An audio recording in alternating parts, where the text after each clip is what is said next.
The screen lit up in the dark. It was the only light in the room. I heard the floorboard creak behind me. My heart stopped beating for a second. I didn't turn around. I couldn't move my hands. The message was still glowing on the glass. He was standing right there. I knew he could see the name. I knew he could read the words. The silence was louder than any scream. I waited for him to speak. He didn't say a thing. He just walked past me. The air felt thick enough to choke on. I knew right then it was over. Nothing would ever be the same. We used to be the kind of couple people pointed at. The ones who finished each other's sentences. The ones who held hands in the grocery store. It wasn't perfect, but it was solid. We had built a life on a foundation of trust. Or at least, I thought we had. Our mornings were routine. Coffee made exactly how he liked it. The sound of the toast popping up. The quiet hum of the refrigerator. It was a comfortable silence. The kind that feels like safety. I loved him. I truly did. But love wasn't enough to fill the empty spaces. There were holes in my days he didn't see. He was busy providing. I was alone in the house. The walls started to feel closer every day. I told myself I was just lonely. I told myself it was normal. But I was starving for attention. I was starving to be seen. I didn't want to hurt him. I just wanted to feel alive. That was the lie I told myself in the mirror. I smoothed my hair and fixed my smile. I went downstairs to make his coffee. I acted like everything was fine. But the hunger was growing. It was sitting in my chest. It was waiting for a crack in the door. It started with a notification. Just a simple buzz on the table. I wasn't looking for trouble. I swear I wasn't. It was an old friend from college. We hadn't spoken in years. He asked how I was doing. It seemed innocent. It seemed safe. I replied while waiting for the kettle to boil. The steam rose up around me. I felt a tiny spark in my chest. It was nice to be asked. He asked about my day. He remembered small things. Things my husband had forgotten. I told myself it was just friendship. I told myself I was being paranoid. But I started checking my phone more often. I kept it face down on the counter. I turned the vibration off. The silence of the house felt different now. It felt expectant. I waited for the next buzz. I waited for the next hit of validation. One text turned into 10. 10 turned into hours. We talked about everything, except the one thing that mattered.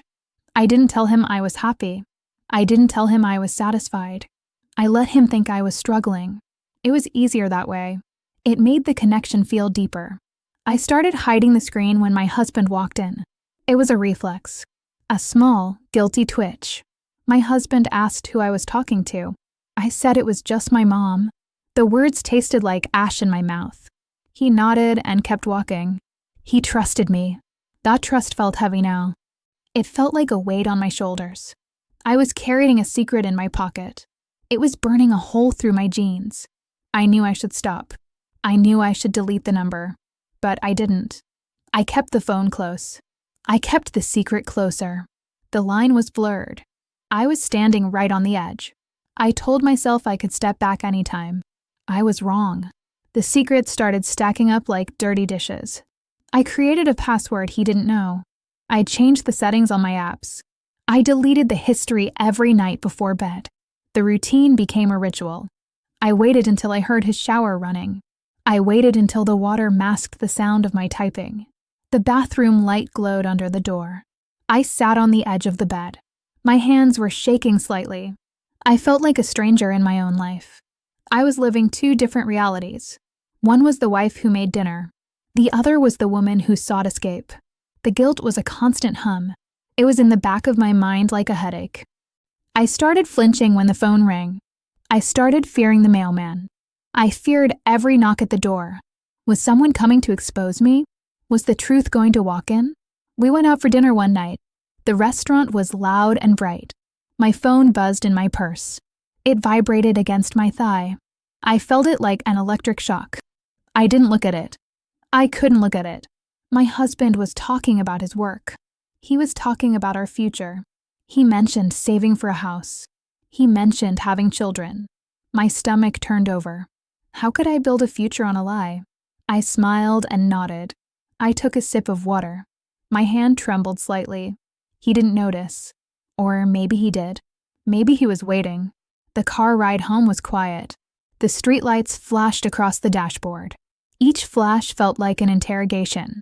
I held my breath until we got to the driveway. I rushed inside to check the message. It was just a goodnight text. But the relief was short-lived. The danger was getting closer. I could feel it in the air.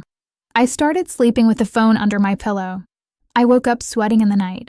I thought I heard footsteps. I thought I heard my name. The paranoia was eating me alive. I wanted to confess. I wanted to fall to my knees. But I was too afraid of the loss. I was too afraid of the silence. So I kept digging the hole deeper. I kept lying to the man who loved me. I told myself I was protecting him. I told myself I was protecting us. But I was only protecting the secret. The secret had become more important than the marriage. It had become more important than the truth. I was losing myself in the shadows. I didn't know how to turn on the light. The night had happened. The air was still. There was no wind outside. The house felt like a tomb. I was sitting at the kitchen table. The laptop was open in front of me. I wasn't being careful. I was tired. I was exhausted from the pretending. I thought he was asleep upstairs. I thought I was safe. I was reading a message that crossed the line. It wasn't physical. It was emotional. It was too deep. It was too intimate. I felt a presence behind me. I didn't hear him walk in.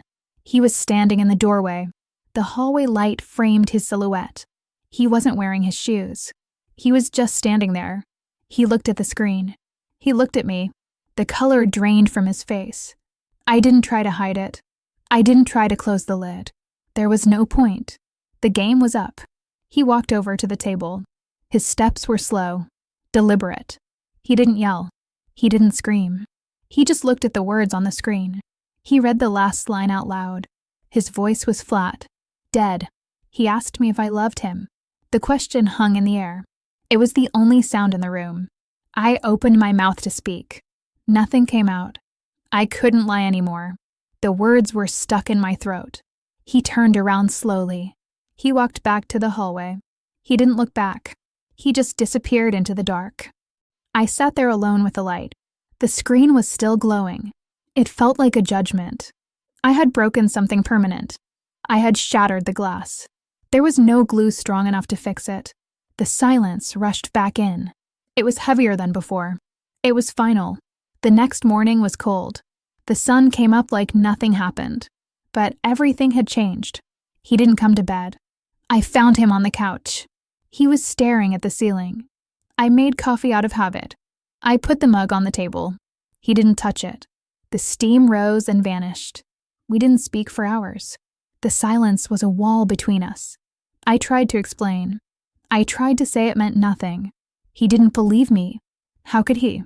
The trust was gone. It was like a broken bone. It might heal, but it would always ache. He packed a bag later that day. He moved slowly. He didn't slam anything. He didn't throw things. The quiet violence was worse. He zipped the bag shut. The sound was like a gunshot. He walked to the door. He put his hand on the knob. He turned to look at me. His eyes were empty. There was no anger left, just exhaustion. He said he needed space. He said he didn't know if he could come back. The door clicked shut. The lock engaged. I was alone in the house. The silence was deafening. I slid down the wall to the floor. I pulled my knees to my chest. I cried until I had no tears left. The house felt huge and empty. Every room held a memory. Every corner held a ghost. I looked at my phone. It was dark now. It was just a piece of glass. It had cost me everything. I waited for him to call. I waited for a text. The phone stayed silent. The hours turned into days. He didn't come home. I slept on the couch where he had slept. I smelled his pillow. It smelled like him. It smelled like the past. I realized what I had thrown away. I realized the value of what I had lost. The validation wasn't worth the destruction. The spark wasn't worth the fire. I had burned down my own life. I had to live in the ashes. Weeks passed slowly. Time lost its meaning.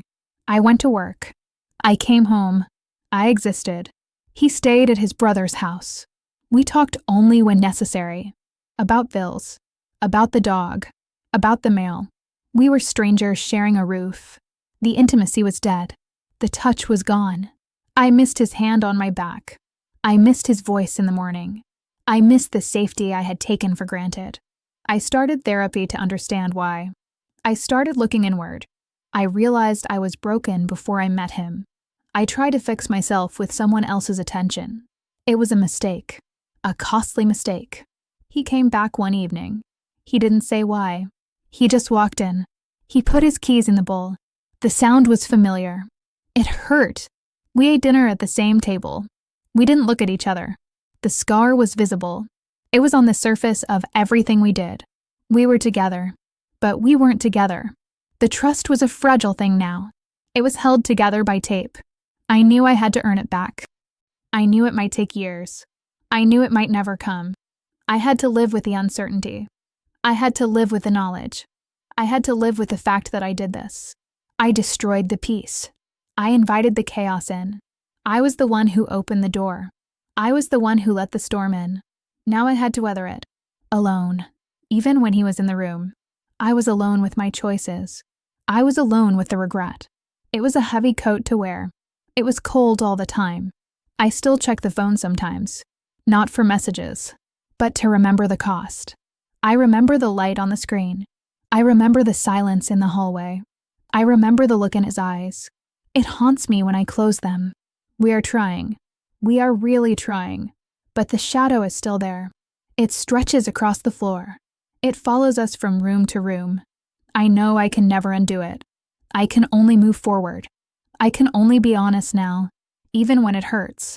Especially when it hurts. The truth is the only thing left. It is the only solid ground. I stand on it every day. I hope it holds. I hope he stays. I hope the scar fades. But I know it will always be there. A reminder of the night the light went out. A reminder of the moment everything changed. Some secrets don't just break trust. They break the person who kept them.